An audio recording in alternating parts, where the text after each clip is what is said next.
Welcome back to my YouTube channel बच्चों। ये जो मैंने वन शॉट रिवीजन सीरीज चलाया हुआ है चैप्टर वाइज में, इसमें आपका स्वागत है। और आज हम करेंगे magnetism and matter which is chapter 5 as per the NCERT book. Right बच्चों, ये मैंने मैग्नेटिक फील्ड लाइंस बनाया है सोलेनॉइड के लिए और बार मैग्नेट के लिए।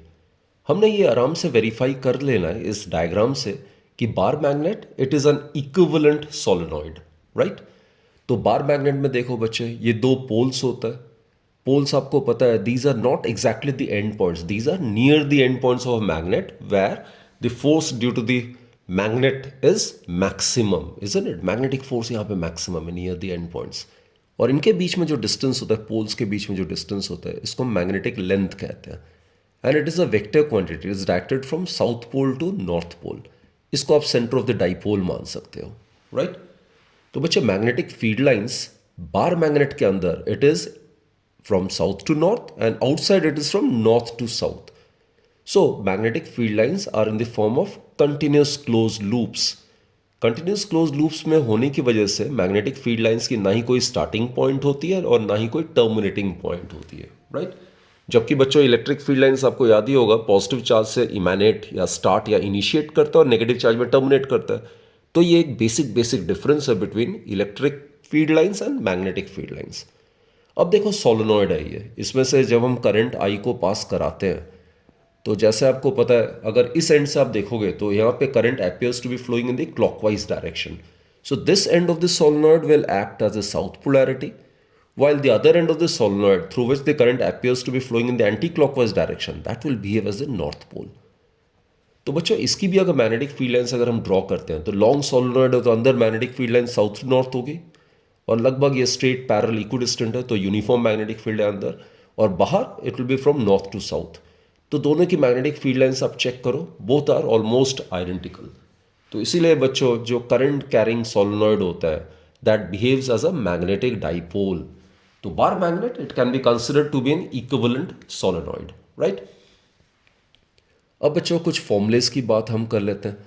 मान लेते हैं इसका लेंथ जो है वो L मान लेते हैं, L is the length of the solenoid, और टोटल नंबर ऑफ टर्न्स जो है वो कैपिटल N है। तो number of turns per unit length क्या हो जाएगा, कैपिटल N बाय L। तो आपको पता ही है, कोई भी एक करंट कैरिंग सर्कुलर लूप होता है तो उसका जो मैग्नेटिक मोमेंट होता है IA होता है, और अगर N टर्न्स है तो क्या हो जाएगा, NIA। NI को हम एम्पियर टर्न्स कहते हैं, A area of the loop होता है। राइट, यहाँ पे कैपिटल N की जगह आप स्मॉल n कैपिटल लिख सकते हो। स्मॉल n जो वो number of turns per unit length है, I is the current which is flowing through each loop. Right, area अगर इसका रेडियस अगर R मान लेते हैं तो एरिया हो जाएगा pi R square. So that's the magnetic moment of the solenoid. Bar magnet का मैग्नेटिक मोमेंट क्या होता है बच्चों, just like electric dipole moment, bar magnet का जो मैग्नेटिक डाइपोल मोमेंट होता है it is given by product of magnitude of either of the pole strength. इसकी पोल स्ट्रेंथ को अगर हम -m से डिनोट करते हैं तो इसको +m से करेंगे। आपको पता ही है ये दोनों इक्वल एंड ऑपोजिट पोल्स होते हैं, इनकी स्ट्रेंथ एक को +m से तो दूसरा -m, तो मैग्नीट्यूड हो जाएगा m। This is the magnitude of the pole strength and the distance between them which is known as magnetic length, so it will be 2L। Right, it's a vector quantity, so it must be also vector quantity. तो direction कहाँ से कहाँ होती है बच्चों, from south to north. This is the direction of the magnetic moment in both the cases, right? It's directed from south to north. अब बच्चे एक और सिमिलैरिटी है, ये जो है this is the axis of the current carrying solenoid of the bar magnet.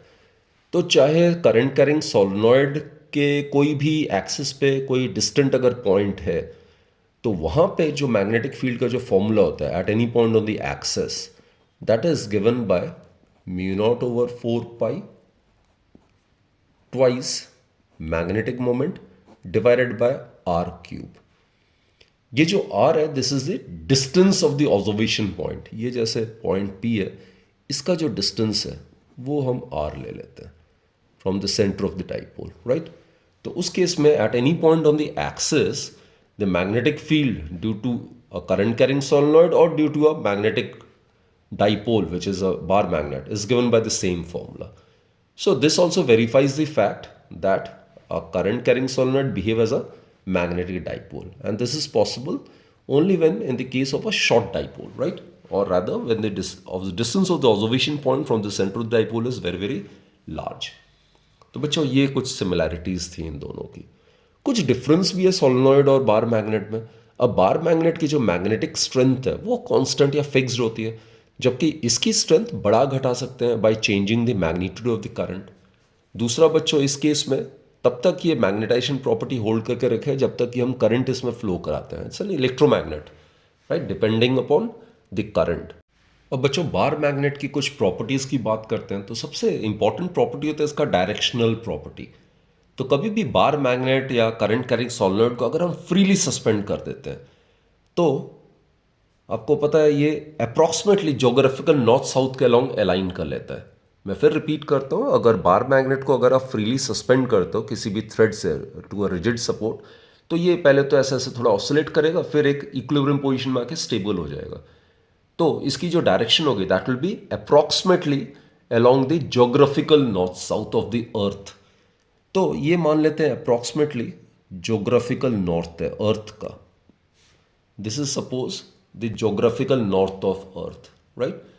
सो ये जो पोल है, this pole of the bar magnet which is approximately towards the geographical north is known as the north pole, while the other end of the bar magnet which is approximately towards the geographical south is known as the south pole, right.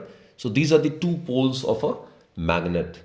और बच्चे आपको पता है किसी और एक magnet का अगर मैं साउथ पोल इसके साउथ पोल के पास ले आऊंगा they will tend to repel, जबकि नॉर्थ पोल दूसरे मैग्नेट का इस मैग्नेट के साउथ पोल के पास लाऊंगा they will attract. So basically like poles they tend to repel while unlike poles they tend to attract each other. फिर आता है इंडक्टिव प्रॉपर्टी. अब कोई मैग्नेटिक सब्सटेंस जैसे आयरन बार हो गया या स्टील ब्लेड हो गया, उसको जैसे ही हम स्ट्रॉन्ग बार मैग्नेट के पास अगर ले आते हैं तो वो भी मैग्नेटिक प्रॉपर्टीज को एक्वायर कर लेते हैं. इसको हम इंड्यूस्ड मैग्नेटिज्म कहते हैं. और बच्चे कोई भी मैग्नेट चाहे इसको जितने भी छोटे छोटे टुकड़ों में आप डिवाइड कर दो, हर छोटे पीस में दो पोल्स होगा, एक नॉर्थ पोल और दूसरा equal and opposite south pole. तो कहने का मतलब है मैग्नेटिक मोनोपोल कभी एग्जिस्ट नहीं करता, सिंगल पोल कभी एग्जिस्ट नहीं करता है. हम इलेक्ट्रोस्टैटिक्स में सिंगल आइसोलेटेड चार्ज इमेजिन कर सकते हैं, कंसिडर कर सकते हैं, एग्जिस्ट करता है. लेकिन मैग्नेटिज्म में सिंगल पोल जो कि वहाँ सिंगल चार्ज का एनालॉग है, तो वो हम किसी भी हालत में नहीं एग्जिस्ट करता है. तो magnetic monopole doesn't exist. Magnetic poles यानी कि हमेशा एग्जिस्ट करता है इक्वल एंड ऑपोजिट पेयर्स में, right. So these were some of the properties of a bar magnet. अब अच्छा मैग्नेटिक फील्ड लाइंस की बारी आती है. अब मैग्नेटिक फील्ड लाइंस क्या होता है? जैसे इलेक्ट्रिक फील्ड लाइंस हमने पढ़ा था, ये भी इमेजिनरी कॉन्सेप्ट है. तो मैग्नेटिक फील्ड लाइंस जो होता है बेसिकली ये पाथ होता है along which a unit north pole would move if it is free to do so. Hypothetical study है, वैसे तो सिंगल पोल एग्जिस्ट नहीं करता है, लेकिन अगर है इमेजिन करता है तो north pole, unit north pole जहाँ मूव करेगा तो वो जो पाथ होगी that will represent magnetic field lines, right. तो इमेजिनरी लाइंस होते हैं ये, और इस कॉन्सेप्ट को डेवलप इसलिए किया गया ताकि हम किसी भी रीजन में मैग्नेटिक फील्ड की स्ट्रेंथ को हम विजुलाइज कर सकें. और आपको पता है जिस रीजन में मैग्नेटिक फील्ड लाइंस ज़्यादा क्राउडेड है वहाँ पे मैग्नेटिक फील्ड की स्ट्रेंथ स्ट्रॉन्गर होती है, और इसके विपरीत जिस रीजन में magnetic field lines less crowded होता है वहाँ पे मैग्नेटिक फील्ड की स्ट्रेंथ भी कम होती है. Then students you are aware, magnetic field lines कभी भी आपस में इंटरसेक्ट नहीं कर सकती है, क्योंकि मैग्नेटिक फील्ड का एक पर्टिकुलर पॉइंट पे एक यूनिक डायरेक्शन ही हो सकता है, एक पर्टिकुलर डायरेक्शन ही हो सकता है. तो अगर दो मैग्नेटिक फील्ड लाइंस अगर इंटरसेक्ट करता है लाइक दिस, ये दो अलग अलग मैग्नेटिक फील्ड लाइंस है, इनकी डायरेक्शन ऐसे मान लेते हैं लाइक दिस. तो अगर मैं फर्स्ट वाले मैग्नेटिक फील्ड लाइन की बात करूं तो इस पॉइंट पे मैग्नेटिक फील्ड की डायरेक्शन ऐसी होनी चाहिए बाय ड्राइंग अ टेंजेंट. और दूसरे वाले फील्ड लाइन की अगर बात करूं तो उस सेकंड फील्ड लाइन की वजह से पॉइंट ओ पे मैग्नेटिक फील्ड की डायरेक्शन ऐसी होनी चाहिए. तो ये दो अलग अलग डायरेक्शन ऑफ मैग्नेटिक फील्ड आ रही है एक ही पॉइंट पे, which is obviously not feasible, क्योंकि एक पर्टिकुलर पॉइंट में मैग्नेटिक फील्ड की कोई एक यूनिक डायरेक्शन ही हो सकती है. So that is the very reason why magnetic field lines can never intersect each other. फिर बच्चों आपको पता है ये जो स्ट्रेट इक्विडिस्टेंट पैरेलल लाइंस है ये रिप्रेजेंट करता है यूनिफॉर्म मैग्नेटिक फील्ड को. This is representing the magnetic field which is uniform, direction magnitude बिल्कुल कांस्टेंट है इस रीजन में. जबकि अगर मैं ऐसे अगर शो करता हूँ मैग्नेटिक फील्ड लाइंस, कहीं पे क्राउडेड कहीं पे लेस क्राउडेड, तो ये नॉन यूनिफॉर्म मैग्नेटिक फील्ड को रिप्रेजेंट कर रहा है. सो this is non uniform magnetic field. अगर ये पॉइंट ए है, ये वाला रीजन बी है, तो मैग्नेटिक फील्ड जो है, magnetic field in region A would be greater than the magnetic field in region B. Why? Because in region A the field lines are more crowded, right? So they give the estimation of the relative strength of the magnetic field, whether the field lines are crowded or less crowded. Clear बच्चों? और जैसे पहले हमने discuss किया था कि magnetic field lines का कोई इमैनेटिंग या कोई टर्मिनेटिंग पॉइंट नहीं होता. They are in the form of continuous close loops. तो these were the properties associated with magnetic field lines. अब बच्चे आती है बात मैग्नेटिक फील्ड इंटेंसिटी की. अब देखो, मैग्नेटिक फोर्स, अगर मैं दो पोल्स लेता हूँ, they are separated by distance r suppose, तो जो मैग्नेटिक फोर्स होता है, just like electric force, it is given by k m1 m2 divided by r square, right? So k in magnetism is mu naught over 4 pi. These are the different pole strengths. So Fm, it would be equal to mu naught over 4 pi m1 m2 by r square. इसको हम Coulomb's law in magnetism कहते हैं. और बच्चा magnetic field को हम कैसे define करते हैं? मैग्नेटिक फील्ड जो है, उसकी स्ट्रेंथ जो है किसी भी पॉइंट पे, इट इज डिफाइंड एज, कोई ये यूनिट पोल मान लेते हैं जिसकी मैग्नीट्यूड बहुत कम है, तो जितना ये पोल मैग्नेटिक फोर्स एक्सपीरियंस करेगा पर unit magnitude of that test pole, that will give you the strength of the magnetic field, right? तो जस्ट लाइक इलेक्ट्रोस्टैटिक्स में भी हमने ऐसे ही किया था, इलेक्ट्रिक फील्ड को डिफाइन किया था, electric force per unit test charge. यहाँ पे मैग्नेटिक फील्ड को डिफाइन करते हैं, magnetic force per unit test pole, right? तो ये एफ का वैल्यू अगर यहाँ पे हम सब्स्टिट्यूट करेंगे तो टेस्ट पोल का मैग्नीट्यूड कैंसिल आउट हो जाएगा न्यूमरेटर पे. तो magnetic field due to a source pole, it is given by K, which in magnetism is mu naught over 4 pi. ये सोर्स पोल की स्ट्रेंथ है, small m, divided by are square. So this is the formula for the magnetic field strength at a point due to this source pole. Now students, we are supposed to determine the magnetic field intensity at a point on the axial line and at a point on the equatorial line due to a magnetic dipole, right? So this is the axial line. Along the length of the dipole, that's an axial line. While the right perpendicular bisector, that is what we call as an equatorial line. तो बच्चों ये मान लेते हैं observation point है और इसका distance जो सेंटर ऑफ द डाइपोल से है, suppose it is equal to r, right? और हमें पता है जो डाइपोल लेंथ है या मैग्नेटिक मोमेंट है उसकी डायरेक्शन हमेशा होती है south to north, right? It is directed from south to north. तो इस पॉइंट पे जो बी एक्सियल है, it is found to be, ये आराम से आप डिराइवेशन कर सकते हो. जैसे मैं बार बार कह रहा हूँ, इसका डिटेल्ड जो स्टडी है वो मैंने प्रीवियस वीडियोस में अपलोड किया हुआ है और उसका लिंक मैंने डिस्क्रिप्शन सेक्शन में दिया हुआ है. So if you want to derivation part then you can go through those videos, right? तो यहाँ पे जस्ट हम क्विक रिकैप कर रहे हैं इंटायर चैप्टर का. तो बी एक्सियल का फॉर्मूला जो है that is equal to mu naught capital M. Capital M is the magnetic dipole moment, r divided by 2 pi r square minus l square whole square. Magnetic length is 2l, right? अब इसको बच्चों हम ऐसे भी लिख सकते हैं और इसमें मैग्नेटिक मोमेंट मुझे कहने की जरूरत नहीं है. मैग्नेटिक मोमेंट ऑलरेडी हमने डिस्कस किया हुआ है. It is pole strength multiplied by the magnetic length, that's magnetic moment, right? So it में ऑल्सो भी रिटर्न एज के जो होता है वो म्यू नॉट ओवर 4 पाई होता है. तो 2 से अगर हम मल्टीप्लाई डिवाइड करते हैं तो इट कैन ऑल्सो भी written as twice k mr divided by r square minus l square का whole square, right? Here k is obviously mu naught divided by 4 pi. और बच्चों मेन बात, जो डायरेक्शन है बी एक्सियल का, that is along the direction of magnetic moment, that is from south to north. So this is the direction of b axial. और अगर short dipole की अगर हम बात करते हैं तो आर जो होगा बहुत बहुत ज़्यादा होगा एज कंपेयर टू एल, तो एल स्क्वायर को आप नेग्लेक्ट कर सकते हो. So in that scenario B axial जो होगा it will be given by twice K M divided by, यहाँ पे आर टू द पावर 4 आएगा, ऊपर आर होगा तो will be left with r cube. So that's the expression for B axial and its direction is along the direction of the magnetic moment. तो B axial और magnetic moment की बीच में जो एंगल है दैट इज 0 डिग्री, राइट. अब equatorial की बात आती है. यहाँ ऑब्जर्वेशन पॉइंट मान लेते हैं और ये डिस्टेंस ऑब्जर्वेशन पॉइंट का सेंटर ऑफ द डाइपोल से आर है. मैग्नेटिक मोमेंट इसकी डायरेक्शन है साउथ टू नॉर्थ. तो इस पॉइंट पे जो मैग्नेटिक मोमेंट की डायरेक्शन वो तुम्हें पता ही है, साउथ टू नॉर्थ है. तो बी इक्वेटोरियल जो आता है that is given by K is 1/μ0/4 pi. M is the magnetic moment divided by are cube. ये है for short dipole, for a short dipole. And normally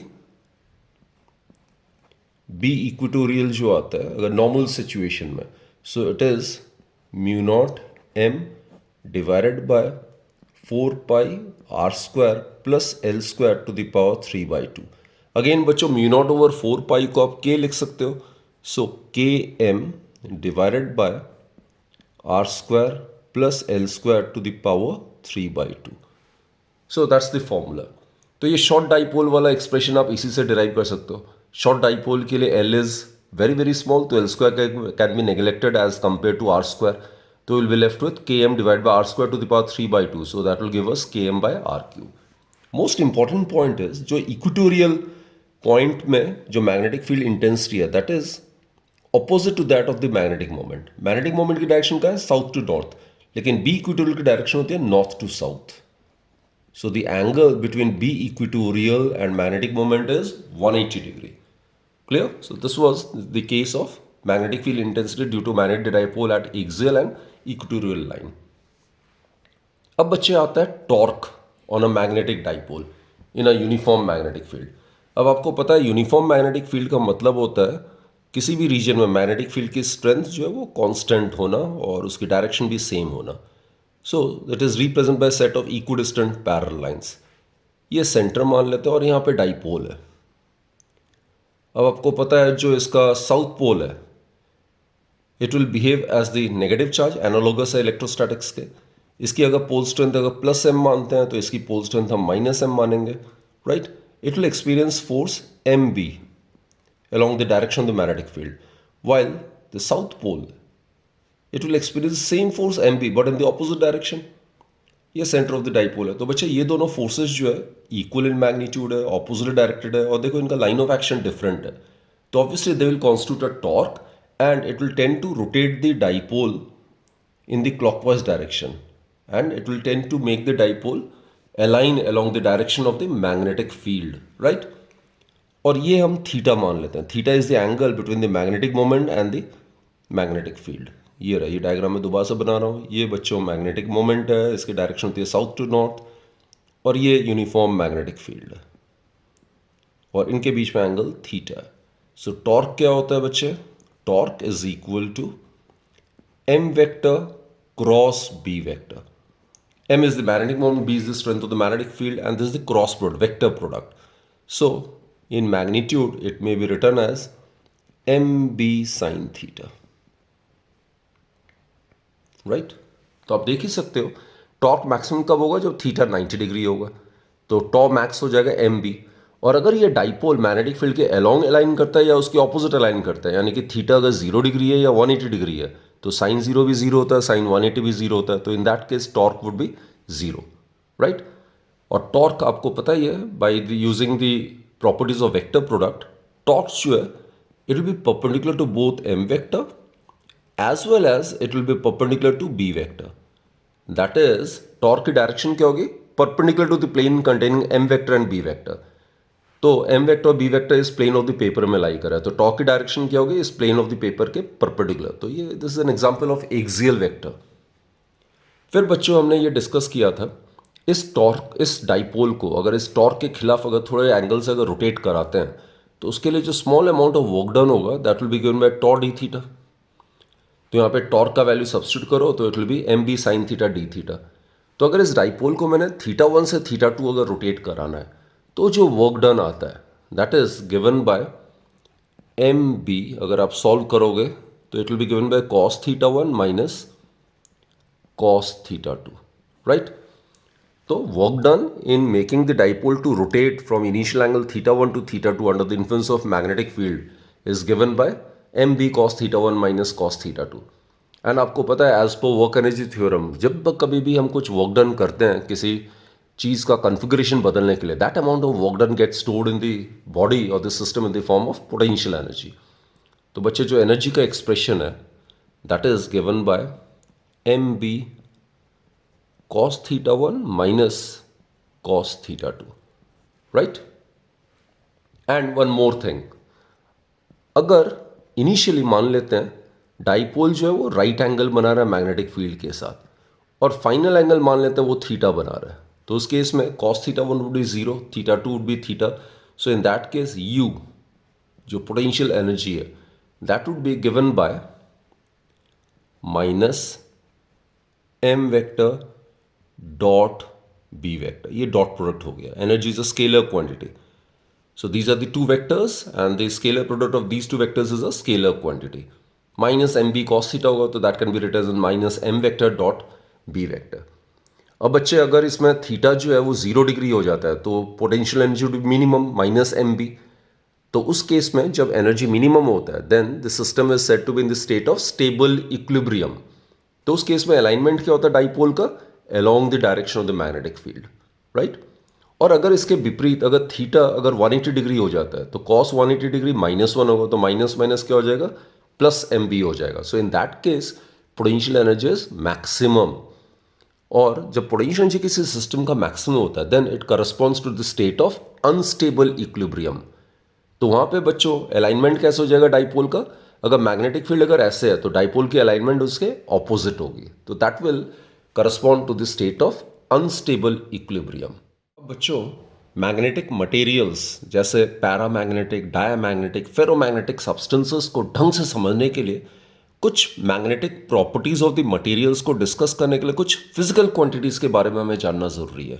और वे फिजिकल क्वांटिटीज होते हैं magnetic intensity, intensity of magnetization, magnetic induction, फिर आता है magnetic susceptibility, magnetic permeability, relative magnetic permeability. So ये सारे टर्म्स हम पहले डिस्कस कर लेते हैं। अब बच्चों मैग्नेटिक इंटेंसिटी क्या होती है, अगर वैक्यूम में अगर मैग्नेटिक फील्ड बी नॉट अगर एग्जिस्ट कर रहा है, in vacuum suppose magnetic field B naught exist, तो उस केस में बच्चों जो मैग्नेटिक इंटेंसिटी है जिसको कि एच से हम डिफाइन करते हैं या एच से हम डिनोट करते हैं, it is defined as the ratio of the magnetic field which is in vacuum divided by absolute permeability of free space, right? So H equals to B naught divide by mu naught. B naught का unit magnetic field का tesla होता है और permeability का आपको पता ही है, it is tesla metre per ampere. तो इसका जो यूनिट होगा एच का that would be ampere per metre. This is the SI unit of magnetic intensity. तो वैक्यूम में ये होगा और मीडियम में क्या हो जाएगा, H would be equal to B divide by mu. B हो जाएगा मैग्नेटिक इंडक्शन उस केस में और म्यू हो जाएगा absolute permeability of the medium under consideration, right? Next term आता है इंटेंसिटी ऑफ मैग्नेटाइजेशन। अब कोई भी मैग्नेटिक मटेरियल को जब हम एक्सटर्नल मैग्नेटिक फील्ड में रखते हैं तो वो मटेरियल मैग्नेटाइज होता है। कुछ सब्सटेंसेस ऐसे होते हैं जो कि बहुत ही वीकली मैग्नेटाइज होते हैं और कुछ सब्सटेंसेस बच्चों ऐसे होते हैं जो कि बहुत ही स्ट्रांगली मैग्नेटाइज हो जाता है। तो ये फिजिकल क्वांटिटी हमने डेवलप किया है ताकि ये बता सके कि कौन सा सब्सटेंस कितने एक्सटेंट से मैग्नेटाइज हुआ है, कितना ज़्यादा मैग्नेटाइज हुआ है, राइट? तो कोई अगर सब्सटेंस पहले जो मैग्नेटाइज नहीं था अब एक्सटर्नल फील्ड के इन्फ्लुएंस से मैग्नेटाइज हो गया। मैग्नेटाइज होने का मतलब उसमें दो एंड्स में एक नॉर्थ पोल एक साउथ पोल डेवलप हो जाएगा, तो उसकी मैग्नेटिक मोमेंट डेवलप हो जाएगी। तो जितनी भी मैग्नेटिक मोमेंट उस मैग्नेटिक स्पेसिमेन में डेवलप हुआ है per unit volume of this specimen, उसको हम कहते हैं इंटेंसिटी ऑफ मैग्नेटाइजेशन। इसका भी ऐसा यूनिट बच्चों देख लो, एम जो है मैग्नेटिक मोमेंट है, इसका ऐसा यूनिट आपको पता ही है एम्पेयर मीटर स्क्वायर होता है, वॉल्यूम का मीटर क्यूब होता है, तो इसकी जो ऐसा यूनिट होगी वो हो जाएगी एम्पेयर मीटर इनवर्स। तो magnetic intensity, intensity of magnetization, इन दोनों का ऑल्दो डिफरेंट फिजिकल क्वांटिटीज है but they will be having the same ऐसा unit of ampere per metre, right? Intensity of magnetization को हम pole strength developed per unit cross section area भी define कर सकते हैं। अब देखो बच्चों, मैग्नेटिक मोमेंट क्या होता है? Pole strength multiplied by the dipole length. Volume क्या होगा? Cross section area multiplied by length. तो लेंथ लेंथ कैंसिल आउट हो जाएगा, तो क्या बच जाएगा? It will be also defined as the pole strength, जिसको हम स्मॉल लेटर एम से डिनोट करते हैं, divided by area. So it may be either defined as the magnetic moment developed per unit volume or the pole strength developed in the specimen per unit its cross-sectional area. Right? So that's intensity of magnetization. Induction को हम discuss कर लेते हैं. मान लेते हैं इस region में magnetic field B naught exist कर रहा है और ये यूनिफॉर्म है और ये कोई भी मैग्नेटिक स्पेसिमन है. जब इस मैग्नेटिक स्पेसिमन को हम इस यूनिफॉर्म मैग्नेटिक फील्ड में प्लेस करेंगे तो क्या होगा? ये खुद स्पेसिमन मैग्नेटाइज हो जाएगा. अगर ये पैरा या फेरो है, जो कि आगे हमने डिस्कस करना है, तो it tends to get magnetise along the direction of the magnetic field. तो मैग्नेटिक फील्ड की डायरेक्शन है फ्रॉम लेफ्ट टू राइट. तो इस केस में इसका ये वाला एंड साउथ पोलैरिटी को क्या लेगा? ये नॉर्थ पोलैरिटी. तो इसकी अपनी मैग्नेटिक फील्ड लाइंस डेवलप हो जाएगी. So once we place the magnetic specimen under the influence of external field, then it will itself get magnetized and it will develop its own magnetic moment, right? इसकी अपनी magnetic field lines develop हो जाएगी. तो already पहले exist कर रहा था B not magnetic field. अब ये खुद स्पेसिमेन मैग्नेटाइज होने की वजह से इसकी अपनी मैग्नेटिक फील्ड लाइंस डेवलप हो जाएगी. तो ये मॉडिफाइड वर्जन है. ये इसका ओरिजिनल मैग्नेटिक फील्ड जो प्रेजेंट था उस रीजन में, और ये जो इसकी अपनी मैग्नेटिक फील्ड लाइंस है. अब ये जो रीजन है इसमें देखो बच्चों, ये जो एक्सटर्नल मैग्नेटिक फील्ड है और इसकी अपनी मैग्नेटिक फील्ड है, ये ऑपोजिटली डायरेक्टेड है. तो यहाँ पे वो लेस क्राउडेड हो जाएगी या वीकन हो जाएगी मैग्नेटिक फील्ड स्ट्रेंथ. जबकि एंड पॉइंट्स पे जो मैग्नेट की या जो स्पेसिमेन की अपनी मैग्नेटिक फील्ड है और ये जो एक्सटर्नल फील्ड है, ये दोनों एक दूसरे को एडअप कर रही है सेम डायरेक्शन होने की वजह से. तो and points of magnetic field will get strengthened, right? तो मैग्नेटिक इंडक्शन होता क्या है? टोटल जितने magnetic field lines inside the material of the specimen cross कर रहा है नॉर्मली पर यूनिट एरिया, उसको हम कहते हैं मैग्नेटिक इंडक्शन. इसको अब ऐसे समझो बच्चे, मैं ये 3D डायग्राम बनाने की कोशिश कर रहा हूं. ये स्पेसिमेन है और ये इसका क्रॉस सेक्शनल एरिया है. This the cross section area. तो इसके मटेरियल के अंदर से जितने magnetic field lines, net magnetic field lines cross कर रहा है नॉर्मली पर यूनिट एरिया, ये cross section area, that is what we call as magnetic induction. अब बच्चों ऐसे भी आप कर सकते हो. हमने इलेक्ट्रिक फ्लक्स पढ़ा था, तो मैग्नेटिक फ्लक्स को phi b से डिनोट करते हैं. फ्लक्स जो टर्म है that is associated with a surface. तो मैग्नेटिक फ्लक्स क्या होगा? किसी भी रीजन में कोई भी सरफेस है उसमें से जितने magnetic field lines normally cross कर रहा है, नॉर्मली मतलब परपेंडिकुलरली उस सरफेस से क्रॉस कर रहा है, that gives the measure of the magnetic flux. तो इसको हम लिखते हैं B A. Actually dot product के केस में B vector dot A vector होता है. अब मैग्नेटिक फील्ड लाइंस अगर एरिया वेक्टर के और एरिया से नॉर्मली क्रॉस करता है तो इन दोनों के बीच एंगल 0 डिग्री हो जाएगा. तो it will simply given by B A. तो ये जो बी है, this is actually magnetic induction. क्या हो जाएगा? phi b divided by A. तो मैंने यही डेफिनेशन दिखाया. मैग्नेटिक फ्लक्स होता है number of magnetic field lines crossing normally, और अगर पर यूनिट एरिया कर देंगे तो ये आ जाएगा मैग्नेटिक इंडक्शन. तो अगेन मैं रिपीट कर रहा हूं बच्चों, मैग्नेटिक इंडक्शन क्या होता है? इसको हम डिफाइन करते हैं as the total number of field lines जो कि मटेरियल ऑफ द स्पेसिमेन के अंदर से क्रॉस कर रहा है नॉर्मली, यानी कि परपेंडिकुलरली पर unit area, that will give us magnetic induction. ऐसा यूनिट इज ऑब्वियसली टेस्ला. अब इसके एक्सप्रेशन देख लेते हैं. अब यहां पे किसी पॉइंट पे जो नेट मैग्नेटिक फील्ड होगा उसी को मैग्नेटिक इंडक्शन कहेंगे. तो किसके इक्वल हो जाएगा? वेक्टर फॉर्म में अगर हम करें तो it will be equal to B naught, जो पहले इस रीजन में ऑलरेडी मौजूद था, प्लस इस स्पेसिमेन के अपने मैग्नेटाइजेशन की वजह से जो डेवलप हुआ है. तो इसको हम लिख सकते हैं B naught is mu naught into H, plus ये जब एक बार मैग्नेटाइज हो जाएगा इस स्पेसिमेन तो इसकी अपनी इंटेंसिटी ऑफ मैग्नेटाइजेशन होगी, तो उस हिसाब से आ जाएगा म्यू नॉट आई. तो बच्चों ये एक्सप्रेशन जरूर याद रखना, B would be equal to mu naught H plus I. B is the magnetic induction, H is the magnetic intensity, I is the intensity of magnetization, right? और भी कुछ terms हैं जैसे हमने डिस्कस किया था. एक होता है मैग्नेटिक परमिएबिलिटी, इसको म्यू से डिनोट करते हैं, मैग्नेटिक परमिएबिलिटी. अब पहले इसका क्वालिटेटिव एस्पेक्ट देखते हैं, ये फिजिकल क्वांटिटी होता क्या है.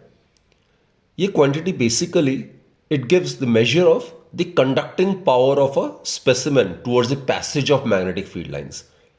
यानी कि अगर किसी स्पेसिमेन की मैग्नेटिक परमिएबिलिटी ज़्यादा है तो उसके अंदर से मैग्नेटिक फील्ड लाइंस आसानी के साथ क्रॉस कर पाता है या पास कर पाता है। तो इसकी जो है किसी भी स्पेसिमेन की मैग्नेटिक फील्ड लाइंस के प्रति उसका जो कंडक्टिंग पावर है उसको मेजर करता है ये क्वांटिटी मैग्नेटिक परमिएबिलिटी।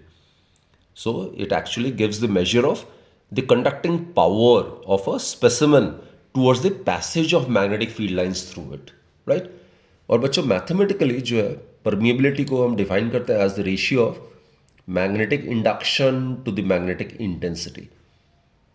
अब इसका ऐसा यूनिट टेस्ला है, इसका एम्पियर पर मीटर है, राइट? तो ये हो जाएगा आपका टेस्ला मीटर पर एम्पियर। ये मैग्नेटिक परमिएबिलिटी की ऐसा यूनिट हो जाएगी।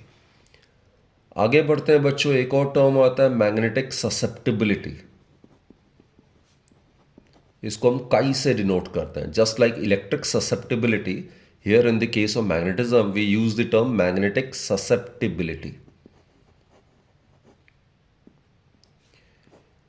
इसको हम काई एम से डिनोट करते हैं। अब ससेप्टिबल मतलब रेडीनेस या एप्टनेस को बताता है। कोई भी स्पेसिमेन कितना रेडीली मैग्नेटाइज हो जाता है under the influence of external field. तो किसी भी स्पेसिमेन के एप्टनेस या readiness towards getting magnetized under the influence of magnetic field, that is known as magnetic susceptibility, right? तो basically it gives the measure of readiness और aptness of a specimen to get magnetized under the influence of external magnetic field. कौन सा material कितनी जल्दी कितने आसानी के साथ मैग्नेटाइज होता है वो बताता है मैग्नेटिक ससेप्टिबिलिटी। और मैथमेटिकली या क्वांटिटेटिवली मैग्नेटिक ससेप्टिबिलिटी को हम डिफाइन करते हैं as the ratio of intensity of magnetization to the magnetic intensity. तो बच्चों इंटेंसिटी ऑफ मैग्नेटाइजेशन इसकी भी ऐसा यूनिट एम्पियर पर मीटर है, और एच जो मैग्नेटिक इंटेंसिटी इसकी भी ऐसा यूनिट एम्पियर पर मीटर है। So being the ratio of two similar physical quantities it has no unit, it is a dimensionless quantity. और लास्ट में आता है बच्चों रिलेटिव मैग्नेटिक परमिएबिलिटी। तो दिस इज रिलेटिव मतलब it is ratio of magnetic permeability of the medium to the magnetic permeability और the absolute permeability of the free space. So it is defined as the ratio of the absolute permeability of the medium to the absolute permeability of free space. So again, being the ratio of two similar physical quantities, it is a dimensionless quantity. एक और बच्चों important सा relationship आता है mu R and susceptibility में, the relationship between mu R and M, chi M. तो इसके लिए let's make use of this expression for magnetic induction. B आपको पता ही है, it is mu not H plus I. So what we do is, अगर मैं इसको एच से अगर डिवाइड कर देता हूँ, so what we get is mu not 1 plus I by H हो जाएगा। तो बी बाय एच किसके इक्वल होता है ये हमें पता ही है। B by H is absolute permeability of the medium, it is mu not 1 plus intensity of magnetization divided by magnetic intensity होता है magnetic susceptibility, right? So it can be written as mu by mu not is equal to 1 plus chi M. So it suggest that this is the relative magnetic permeability, so mu R is equal to 1 plus chi m. So this is the relationship between relative magnetic permeability and the magnetic susceptibility. अब बच्चों already हमने पढ़ा हुआ है atom के case में, I mean it consists of a central positive core known as nucleus and electrons keeps orbiting around the nucleus in a particular well defined orbit, right? Stationary orbit. तो basically atom जो वो magnetic dipole की तरह behave करता है। क्यों? क्योंकि हर atom में इलेक्ट्रॉन जब रिवॉल्व करता है तो it will constitute a current carrying loop. अगर मान लेते हैं इलेक्ट्रॉन जो है वो क्लॉकवाइज रिवॉल्व कर रहा है like this along this direction, तो it will constitute a current in the opposite direction. So an electron revolving around nucleus will constitute a current carrying loop. और हमें पता है कोई भी करंट कैरिंग लूप जो है that behaves as a magnetic dipole. The face of the current carrying loop through which current appears to be flowing in the clockwise direction, that behaves as the south pole, while on the other hand the other face of the loop through which current appears to be flowing in the anti-clockwise direction, that face of the loop will behave as north pole. So current carrying loop behave as a magnetic dipole, right? और magnetic dipole के case में current carrying loop में it's given by ampere turns multiplied by the area of the loop under consideration. तो यहाँ बच्चे current क्या होता है, rate of flow of charge होता है. So E is electronic charge divided by T is the time period for one complete revolution. और यहाँ पे टाइम पीरियड क्या आता है, 2πr divided by V. We is the orbital velocity. यहाँ मान लेते हैं electron its velocity would be given by tangential, tangent radius के परपेंडिकुलर होगा ये. So T is 2πr divided by V. तो यहाँ पे अगर वैल्यू अगर सब्स्टिट्यूट करते हो तो current I it would be equal to E V divided by 2πr, right. और जैसे बच्चों मैंने बताया मैग्नेटिक मोमेंट जो होता है किसी भी करंट कैरिंग लूप का, मैंने बताया ampere turns into area of the loop है. ये सिंगल टर्न के लिए कर रहे हैं हम, तो I into A area of the loop. I के जगह ये वैल्यू हम सब्स्टिट्यूट कर सकते हैं. And area of the loop of radius r is pi r square. तो magnetic moment of a current carrying loop it is EVR divided by 2. तो कहने का मतलब है कोई भी इलेक्ट्रॉन अगर रिवॉल्व कर रहा है न्यूक्लियस के about, so it will behave as a current carrying loop and will possess some magnetic moment. तो कुछ मैग्नेटिक सब्सटेंसेस में जो एटम्स होते हैं उसमें पेयर्ड इलेक्ट्रॉन्स होते हैं और कुछ में अनपेयर्ड इलेक्ट्रॉन्स होते हैं. तो पेयर्ड इलेक्ट्रॉन्स में एक electron of the pair if it possess magnetic moment, then the other electron of the pair will also possess magnetic moment of the same magnitude but in the opposite direction. तो होता ही है paired electrons में ये magnetic moment equal and opposite directed होने की वजह से आपस में कैंसिल आउट कर देता है. तो net magnetic moment paired electron जिन एटम का होता है वो जीरो होता है, right. On the basis of these things we are suppose to distinguish between para, dia and ferromagnetic substances. अब हम डाया, पैरा, फेरो को डिफ्रेंशिएट कर रहे हैं and these are the points of difference. Board examination में भी अगर आपको डिफरेंस के लिए आता है बिटवीन डिफरेंट मैग्नेटिक मटेरियल्स, तो मेक श्योर कि आप इसी तरीके से चार्ट बना के करो आप डिफरेंशिएट, ठीक है. पैराग्राफ्स को अवॉइड करना, right. So let's start with the first point of difference, magnetic moment of an atom. अब बच्चे मैंने जैसे बताया डाया में हर एटम जो है it possess paired electron, right. जबकि पैरा में अनपेयर्ड इलेक्ट्रॉन होता है, फेरो में भी अनपेयर्ड इलेक्ट्रॉन ही होता है. अब पेयर्ड इलेक्ट्रॉन में होता क्या है, दो इलेक्ट्रॉन से दोनों की ऑर्बिटल मोशन ऑपोजिट होती है जिसकी वजह से मैग्नेटिक मोमेंट का मैग्नीट्यूड इक्वल होता है लेकिन ऑपोजिटली डायरेक्टेड होता है. तो नेट मैग्नेटिक मोमेंट जो है ईच इंडिविजुअल एटम का, that is in the case of a diamagnetic atom it is zero, right.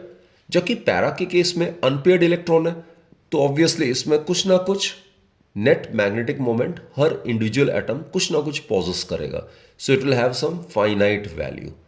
अब मैग्नेटिक मोमेंट हर एक एटम में होगा, इसका मतलब each paramagnetic atom will behave as a magnetic dipole. हर paramagnetic atom possess some non zero value of magnetic moment. तो each atom in the case of para and ferro will possess magnetic moment and hence will behave as a magnetic dipole, right, due to the presence of unpaired electron. अब बच्चे इनका behaviour क्या magnet के प्रति. जो diamagnetic substance होता है इसको जब एक्सटर्नल मैग्नेटिक फील्ड में प्लेस करते हैं तो it get magnetized feebly in a direction opposite to that of the external magnetic field. तो बेसिकली ये जो डायामैग्नेटिक सब्सटेंस होता है it get feebly repelled. Feebly मतलब होता है weakly. It will get feebly repelled by a magnet. जबकि para के केस में बच्चों it get feebly attracted by a magnet. ये हम पढ़ेंगे अभी. पैरामैग्नेटिक सब्सटेंस जो वो feebly मैग्नेटाइज होता है along the direction of the external field. जबकि ferromagnetic material it gets strongly magnetized along the direction of the external field. So it get strongly attracted. It will get strongly attracted towards the magnet. Okay, next आता है influence of external field. अब बच्चे जैसे मैंने कहा है ये जो डाया सब्सटेंस है it get magnetized in a direction opposite to that of the external field. बहुत ही फीबली मैग्नेटाइज होता है. जैसे ये एक्सटर्नल फील्ड है, this is the external field और ये डायामैग्नेटिक सब्सटेंस है. तो ये ऑपोजिट डायरेक्शन मैग्नेटाइज होता है. इसका ये एंड साउथ हो जाएगा, ये नॉर्थ हो जाएगा. तो इसकी इंटेंसिटी ऑफ मैग्नेटाइजेशन बहुत ही कम होगी और उल्टे डायरेक्शन मैग्नेटाइज होगा। जबकि पैरा के केस में बच्चों ये अगर एक्सटर्नल मैग्नेटिक फील्ड है और ये अगर पैरामैग्नेटिक स्पेसिमेन है तो ये भी बहुत वीकली मैग्नेटाइज होगा but along the direction of the external field like this. और फेरो के केस में सेम वही होगा जो पैरा के केस में, बस यहाँ पे फीबली वीकली होता है और यहाँ पे स्ट्रांगली होगा। So ferromagnetic material get strongly, very strongly magnetized, and that too along the direction of the external magnetic field, right? जो इंटेंसिटी ऑफ मैग्नेटाइजेशन की बात करते हैं और इन तीनों डायग्राम्स को जरा रेफर करो। यहाँ मैंने बताया था ये डायमैग्नेटिक स्पेसिमेन है, इसको जब एक्सटर्नल मैग्नेटिक फील्ड में रखते हैं तो it will gate magnetized in a opposite direction and it will get feebly magnetised, उल्टे डायरेक्शन में मैग्नेटाइज हो रहा है। तो एक तो फीबली मैग्नेटाइज हो रहा है और ऑपोजिट डायरेक्शन में। तो इसमें जो इंटेंसिटी ऑफ मैग्नेटाइजेशन है Im/V, magnetic moment developed per unit volume. So I जो है intensity of magnetisation, it has small negative value, it has small negative value, right. तो इसमें मैग्नेटिक फील्ड लाइन जो है वो इस स्पेसिमेन के अंदर से नहीं जा रही है, ये रिपल कर रही है एक तरीके से, दूर दूर से जा रहा है। जो कि पैरामैग्नेटिक स्पेसिमेन के केस में it will gate magnetised along the direction of the external field। तो ये साउथ पोलैरिटी होगा, ये वाला नॉर्थ होगा पैरामैग्नेटिक स्पेसिमेन का once it get magnetized। और कुछ फील्ड लाइंस अंदर से जा रहे हैं और कुछ बाहर से भी है, तो it will get feebly magnetize. तो इंटेंसिटी ऑफ मैग्नेटाइजेशन का स्मॉल वैल्यू तो होगा लेकिन it is getting magnetize along the direction of the external field. तो I जो इंटेंसिटी ऑफ मैग्नेटाइजेशन है पैरामैग्नेटिक स्पेसिमेन के लिए, it has got small positive value. जबकि फेरो के केस में देख रहे हो बच्चों, it will get strongly magnetize, सारे के सारे फील्ड लाइंस जो है वो इसके अंदर से ही पास होने की कोशिश कर रहा है। तो इसकी conducting power towards the passage of field lines बहुत बहुत ज़्यादा है। इसकी परमिएबिलिटी, इसकी ससेप्टेबिलिटी फेरो की बहुत ज़्यादा होती है। So in the case of ferro the intensity of magnetization has large positive value, it has large positive value, right. Then coming back to this topic, actually आप ये 3 डायग्राम याद रखो, इसी से काफ़ी सारे पॉइंट्स ऑफ डिफरेंस आपके निकल जाएगा। So these are the 3 very very important diagrams. इन डायग्राम को देख के आप आराम से डिस्टिंग्विश कर सकते हो कि कौन सा डायामैग्नेटिक है, कौन सा पैरामैग्नेटिक और कौन सा फेरोमैग्नेटिक स्पेसिमेन है। अब मैग्नेटिक इंडक्शन की बात करते हैं बच्चों, इसमें I का स्मॉल नेगेटिव वैल्यू है। तो इसमें ऑब्वियसली जो मैग्नेटिक इंडक्शन है inside the material of the diamagnetic specimen, it would be slightly less than mu not H, isn't it? यानी कि फील्ड लाइंस जो है they do not tend to pass through the diamagnetic material. तो जितने magnetic field lines अंदर है, अंदर से जो नेट इनसाइड द मटेरियल जो क्रॉस करे, that is less then that in the case of vacuum. इसी स्पेसिंग में अगर ये स्पेसिमेन नहीं होता तो इस जगह से ज़्यादा मैग्नेटिक फील्ड लाइंस पास कर रहे होते, और स्पेसिमेन रख दिया तो कम मैग्नेटिक फील्ड लाइंस पास कर रहे हैं। तो B is less than mu not H। B as you aware it's magnetic induction. इस केस में बच्चों I का स्मॉल पॉजिटिव वैल्यू है, तो B क्या हो जाएगा, it will be slightly greater than mu not H। इस स्पेसिमेन के अंदर से थोड़े से ज़्यादा मैग्नेटिक फील्ड लाइंस क्रॉस करेगा as compare to that in the case of a vacuum. जो कि यहाँ पे I का बहुत बहुत ज़्यादा वैल्यू है, लार्ज पॉजिटिव वैल्यू। I का लार्ज पॉजिटिव वैल्यू होने की वजह से B का वैल्यू म्यू नॉट H से काफ़ी ज़्यादा होगा। तो फेरोमैग्नेटिक मटेरियल के केस में बच्चों सारे के सारे मैग्नेटिक फील्ड लाइंस, यानी कि ढेर सारे, बहुत सारे मैग्नेटिक फील्ड लाइंस इसके मटेरियल के अंदर से गुजर रहा है, ऑलमोस्ट ऑल। तो यहाँ पे मैग्नेटिक इंडक्शन जो इनसाइड द मटेरियल है that is very large as compare to that in the case of vacuum, right. Next आता है बच्चों ससेप्टिबिलिटी। ये हमने डिस्कस किया ही था, जो एप्टनेस होता है या रेडीनेस होता है स्पेसिमेन का towards the magnetic field, that is what we call as susceptibility. तो इसमें ये होता है I/H, intensity of magnetization divide by magnetic intensity. I अगर स्मॉल नेगेटिव वैल्यू है तो इसका भी स्मॉल नेगेटिव वैल्यू ही होगा। तो काई M जो है it has small negative value.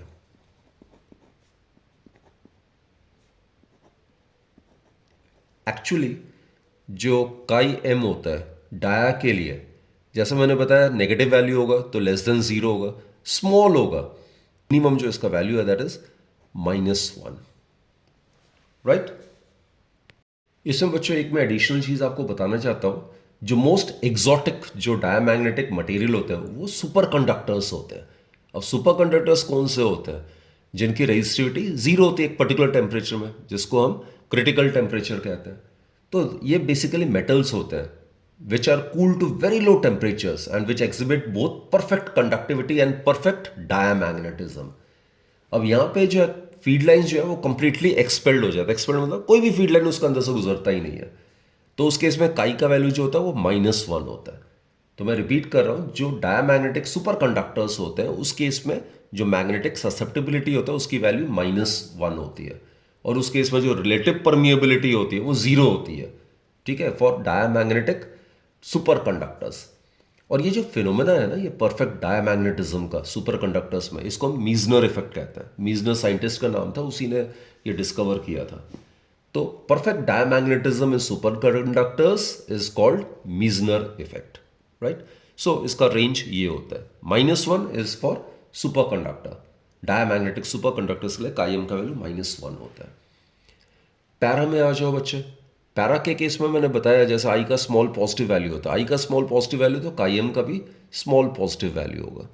In this case chi m susceptibility for para has small positive value, small positive value. So chi m would be greater than 0, right. In this case, I has got large positive value for ferro. तो I का अगर large positive value तो Chi-M will also be very very large. तो it has large positive value. तो इस case में जो magnetic susceptibility है फेरो का, it will be very very large as compare to 1, right. अब आती है बात परमिएबिलिटी की। ये conducting power of the magnetic specimen towards the passage of magnetic field lines को रिप्रेजेंट करता है, B/H होता है, राइट। बी देखो लेस देन μ0H है, तो ऑब्वियसली इस केस में क्या होगा, mu would be less than μ0, right. So mu for diamagnetic would be less than μ0। So in this case para के केस में ऑब्वियसली म्यू जो होगा वो ग्रेटर देन μ0 हो जाएगा। इसी से आप कॉन्सेप्ट को कर सकते हो क्लियर। और इस केस में म्यू का वैल्यू जो है permeability for ferro it would be very very large as compare to permeability in air. और टाया के केस में म्यू आर का value has got slightly less than 1, right. और म्यू आर का वैल्यू 0 कब होता है, अभी हमने डिस्कस किया था, it is 0 for diamagnetic superconductor. तो डायमैग्नेटिक सुपर कंडक्टर में काईएम का वैल्यू -1 होता है, म्यू आर का वैल्यू 0 होता है, राइट। पैरा के केस में बच्चों म्यू आर का वैल्यू जो होता है it is slightly greater than 1। So mu r in this case is slightly greater than 1।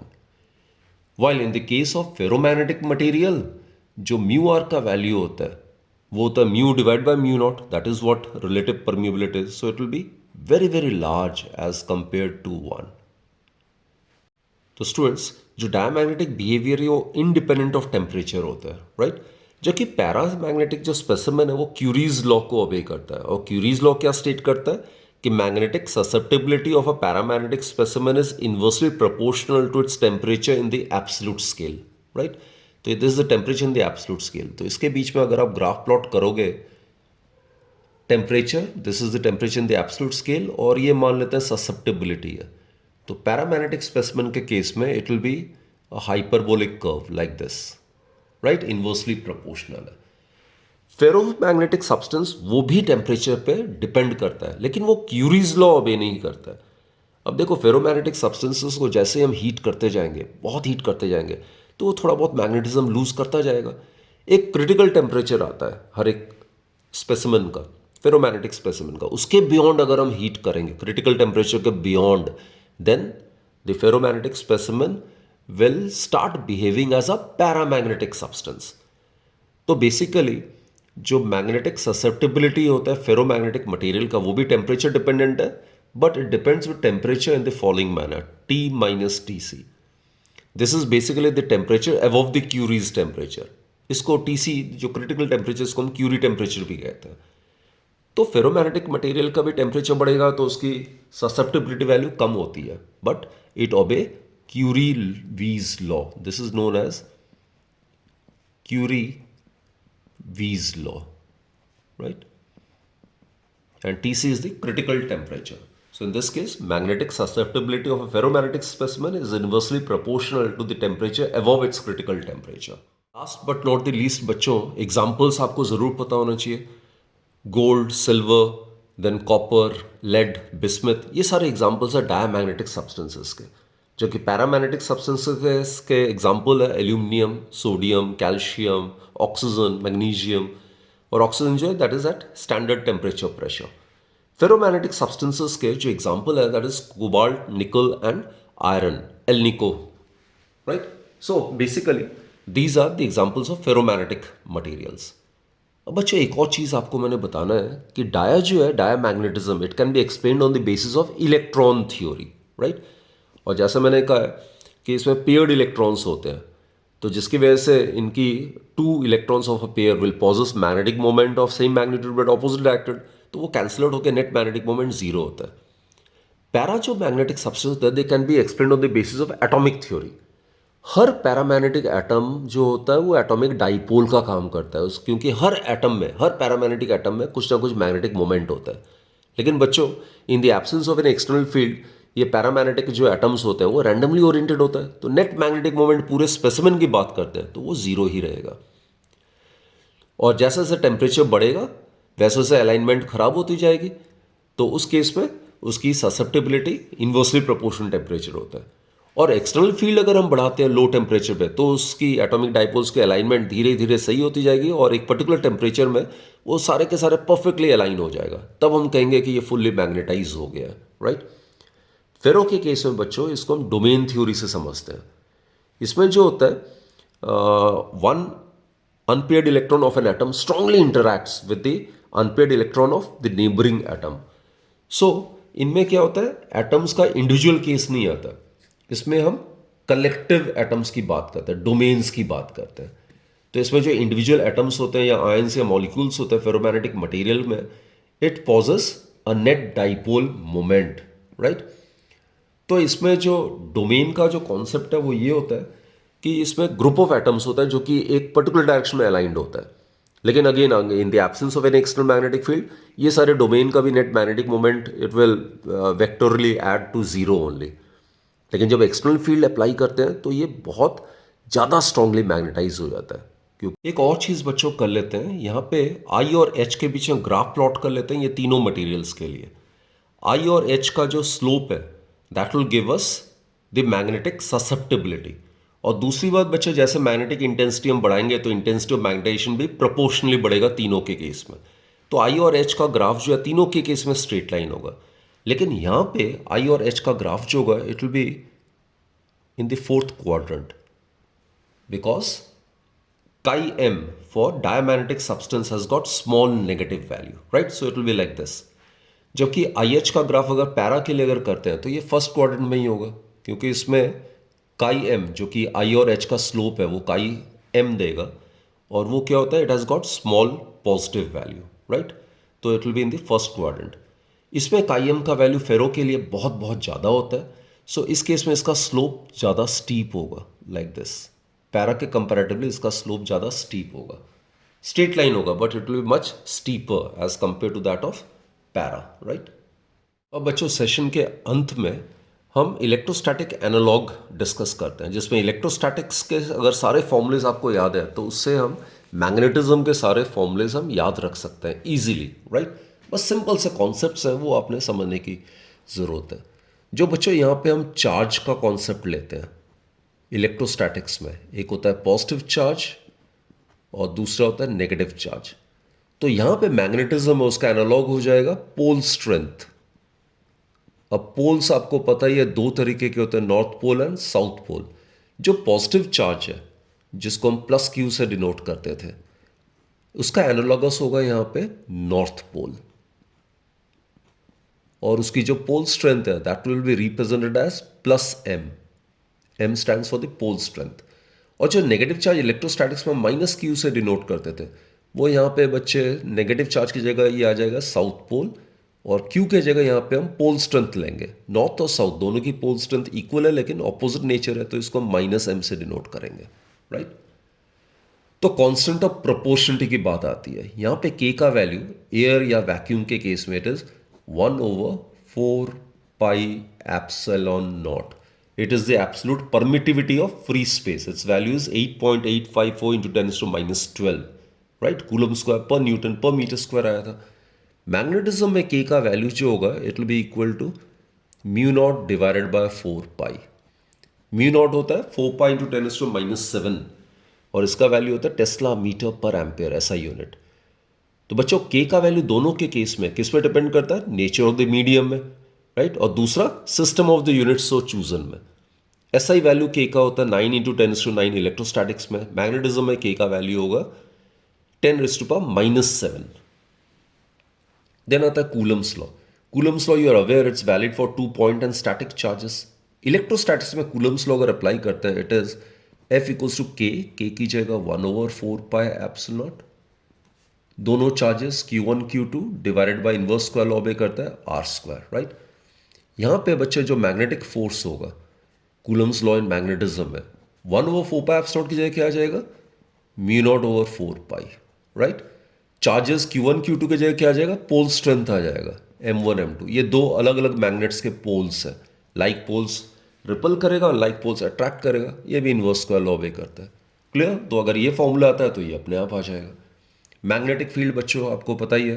पहले इलेक्ट्रिक फील्ड को डिस्कस कर लेते हैं। इलेक्ट्रिक फील्ड को हम ऐसे डिफाइन करते हैं वेक्टर फॉर्म में, limit test charge approaches to zero, very very small magnitude का टेस्ट चार्ज है।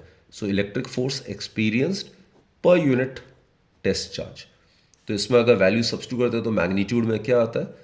1/4 pi epsilon not source charge divided by are square. तो यहां पे बच्चे मैग्नेटिक फील्ड को भी सेम ऐसे ही करेंगे हम। यहां पे टेस्ट चार्ज है तो यहां पे टेस्ट पोल हो जाएगा। तो मैग्नेटिक फोर्स जितना ये टेस्ट पोल एक्सपीरियंस कर रहा है per unit strength of this test pole, that will give us the strength of magnetic field. So it will be equal to mu naught over 4 pi, जहां source charge है वहां पे source pole हो जाएगा divided by are square. Clear? अब dipole moment, electric dipole moment की अगर बात करते हैं तो क्या होता है? Product of magnitude of either of the charge and the distance between them. ये जो डिस्टेंस है इसको हम डाइपोल लेंथ कहते हैं। डायरेक्शन क्या होती है? Negative charge to positive charge. तो डाइपोल मोमेंट की भी यही डायरेक्शन होगी। अब मैग्नेटिक डाइपोल मोमेंट अगर करंट कैरिंग लूप की बात करते हैं तो ये आता है ampere turns into area of the loop under consideration.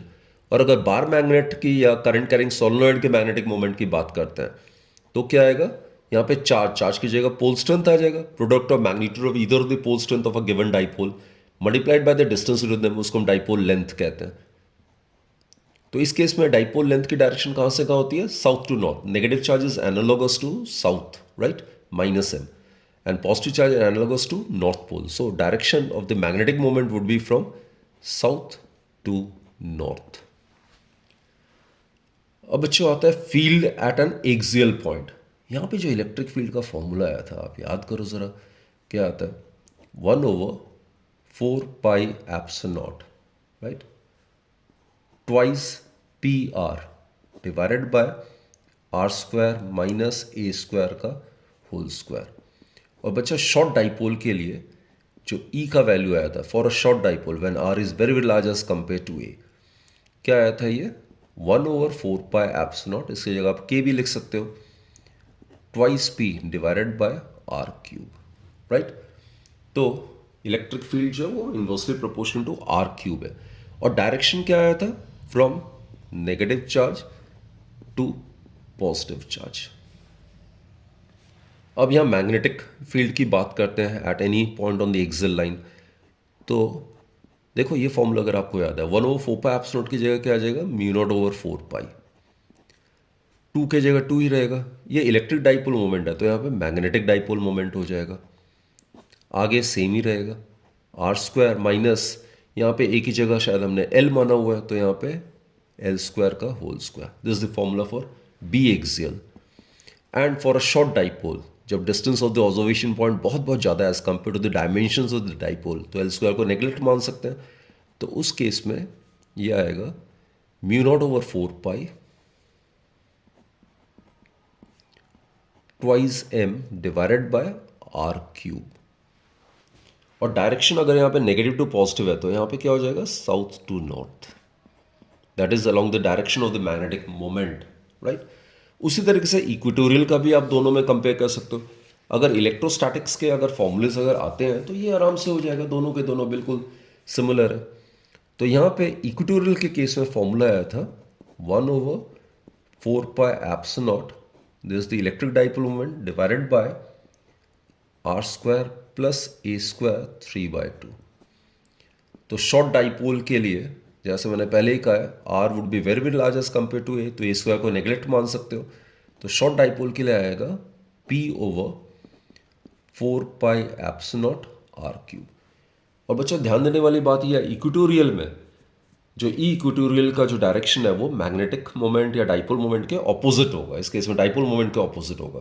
तो in this case equatorial point पे electric field is directed from positive charge to negative charge, that is against the direction of the electric dipole moment. Same is the case here also. Magnetic field at any point on the equatorial line 1/4 pi epsilon की जगह mu naught over 4 pi, electric dipole moment की जगह यहाँ पे magnetic dipole moment आ जाएगा, rest everything will remain same. A की जगह हमने एल लिया हुआ है यहाँ पे, right. And for a short dipole when r is very very greater than l, उस केस में शॉर्ट डाइपोल के केस में फॉर्मूला आ जाएगा म्यू नॉट 4 पाई, यहाँ आएगा m divide by l square को नेग्लेक्ट करोगे, are square to the power 3/2 will be left with r cube. And direction अगर यहाँ पॉजिटिव टू नेगेटिव था, यहाँ पे क्या आएगा, नॉर्थ टू साउथ। तो बी इक्वेटोरियल के जो direction that is opposite to that of the magnetic moment. फिर बच्चों टॉर्क आया था यहाँ पे, वेक्टर फॉर्म में torque is given by p vector cross E vector. So in magnitude tau would be given by PE sin theta। इस case में magnetism में जब मैग्नेटिक डाइपोल को under the influence of external magnetic field रखते हैं तो torque कितना experience करेगा, P वेक्टर की जगह M वेक्टर आ जाएगा, magnetic moment cross electric field की जगह मैग्नेटिक फील्ड। तो स्केलर फॉर्म में tau would be given by MB sin theta। theta is the angle between the magnetic moment and the magnetic field under consideration, right। Energy बच्चों जब हम dipole को rotate करते हैं against the torque, then some work has to be done, that work done gets stored in the dipole in the form of its potential energy. So U आया था हमारा PE cos theta 1 minus cos theta 2। और अगर theta 1 अगर 90 degree लेते हैं, theta 2 को theta लेते हैं, तो उस केस में एनर्जी का एक्सप्रेशन आया था minus P vector dot E vector, right.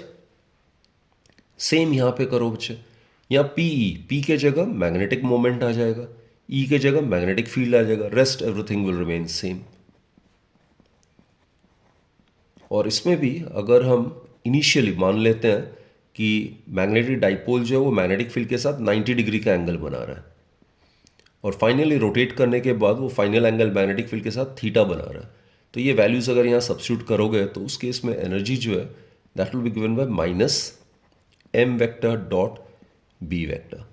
और बच्चों दोनों सिचुएशन में पोटेंशियल एनर्जी जब मिनिमम होगा तो उस केस में हम कहते हैं system is in stable equilibrium. और स्टेबल इक्विलिब्रियम में दोनों केस में जो डाइपोल है that will be aligned along the direction of the field.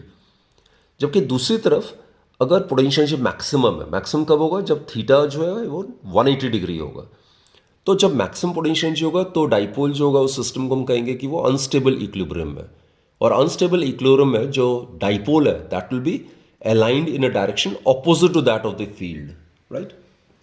फिर बच्चों यहाँ पे आता है इलेक्ट्रिक फ्लक्स। इलेक्ट्रिक फ्लक्स आपको पता ही है, किसी भी गिवन सरफेस में जितने electric field lines normally cross कर रहा है that gives the measure of the electric flux. इसको फाई से डिनोट कर सकते हैं हम। So it may be written as the scalar product of electric field and area vector. तो अगर आप कैलकुलस यूज करोगे तो इलेक्ट्रिक फ्लक्स को आप ऐसे लिख सकते हो किसी भी क्लोज सरफेस के लिए। सो it will be like this, E vector dot DS vector, right. So this is the electric flux. इसकी ऐसा यूनिट हो गया न्यूटन पर कूलम मीटर स्क्वायर। ध्यान देना, मैग्नेटिक फ्लक्स किसी भी सरफेस को अगर मैग्नेटिक फील्ड में अगर रखते हो तो जितने मैग्नेटिक फील्ड लाइंस उस सरफेस से नॉर्मली क्रॉस कर रहा है that will give you the measure of the magnetic flux. यहाँ पे scalar product of E vector and A vector है, यहाँ पे scalar product of magnetic field and area vector हो जाएगा। फॉर एनी क्लोज सरफेस जो मैग्नेटिक फ्लक्स है उसको आप ऐसे रिप्रेजेंट कर सकते हो, B vector dot d s vector, close surface integral of the magnetic field, right. Magnetic flux का ऐसा यूनिट जो होता है वो वेबर होता है, WEBER, वेबर। अब गॉसेस लॉ आता है। गॉस लॉ क्या कहता है, जो इलेक्ट्रिक फ्लक्स है जिसको कि हम close surface integral of electric field से रिप्रेजेंट करते हैं, that is given bye 1 epsilon naught times the net charge enclosed, right? अब गॉस लॉ इन मैग्नेटिज्म में इसी का एनालॉग क्या हो जाएगा, मैग्नेटिक फ्लक्स, जो कि close surface integral of the magnetic field होता है। अब बच्चों आपको पता ही है चार्ज का एनालॉग से नेट चार्ज का क्या आएगा, नेट पोल स्ट्रेंथ आ जाएगा। किसी भी सरफेस में जितनी मर्जी आप मैग्नेटिक डाइपोल्स को इंक्लोज करो, नेट जो पोल स्ट्रेंथ होगा वो जीरो होगा, क्योंकि पोल्स जो है वो इक्वल और ऑपोजिट होता है हर एक डाइपोल में, दे आर इनसेपरेबल। तो मैग्नेटिक मोनोपोल तो एग्जिस्ट करता ही नहीं है।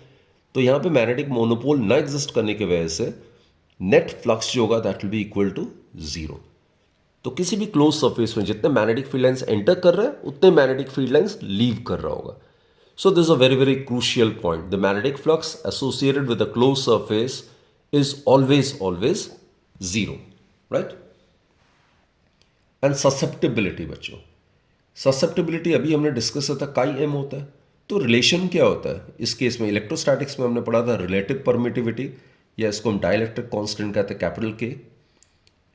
It is equal to 1 plus chi E, electric susceptibility, right. In this case बच्चों हमने पढ़ा था जो रिलेटिव परमिएबिलिटी है, it is equal to 1 plus chi M. Chi M stands for the magnetic susceptibility. तो बच्चों आई एम श्योर किसी एक कॉलम के फॉर्मूले से अगर आपको याद है तो दूसरे कॉलम के फॉर्मूलेज अपने आप ही आ जाना चाहिए। It is so very simple.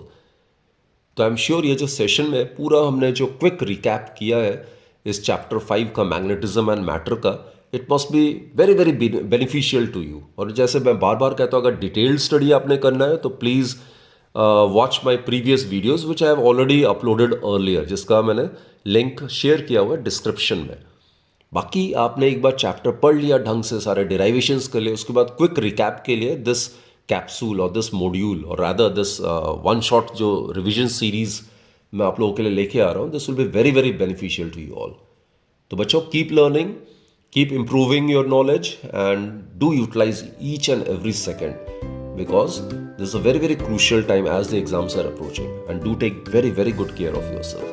Thank you bachcho, keep watching my videos and keep learning.